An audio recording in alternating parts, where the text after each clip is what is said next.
Hey guys, তোমরা যখন ভিডিওটা দেখছো তখন হয়তো মানে জিমের বার্থডে, ঠিক আছে আজকে, ঠিক আছে। এবার বলি, জিমের বার্থডের আগের দিন আমরা কিন্তু ভিডিও করছি। এবার তোমরা হয়তো ভাবছো কি, ঠিক আছে, দেখতে পাচ্ছ এখানে কিন্তু আমরা দুজন মানে জিমকে একটা সারপ্রাইজ দেবো, তাই জন্য দেখতে পাচ্ছ একটা বক্স প্যাকিং করছি। এখানে দেখতে পাচ্ছ জিমের জন্য গিফট নিয়েছে, ঠিক আছে, একটা দুটো তিনটে চারটে। এটার ভিতরে একটা জিনিস আছে, বলবো না, এটার ভিতরে একটা জিনিস আছে, এটার ভিতরে অনেক কিছু মানে কসমেটিক্সগুলো আছে, আর ওটা একটা মানে স্পেশাল জিনিস আছে, ঠিক আছে। আর দেখতে পাচ্ছ এখানে গোলাপ নিয়েছি আমি বহুত, ঠিক আছে, গোলাপের লাইন লাগিয়ে দিয়েছি, কারণ মেয়েরা জানো তো ফুল দেখলে মানে খুবই খুশি হয়ে যায়, ঠিক আছে, তাই জন্য কিন্তু চলে এসেছি।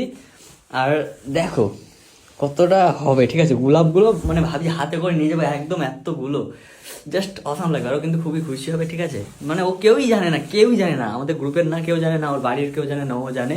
আমি ভাবলাম স্পেশালি যে কিছু ওর জন্য করা যাক, ঠিক আছে, না জানিয়ে দেখবো ওর রিয়াকশনটা কি থাকে। আর দেখতে হচ্ছে এখানে বক্স টক্স রেডি করছি, তো চলো এখন করি, ঠিক আছে।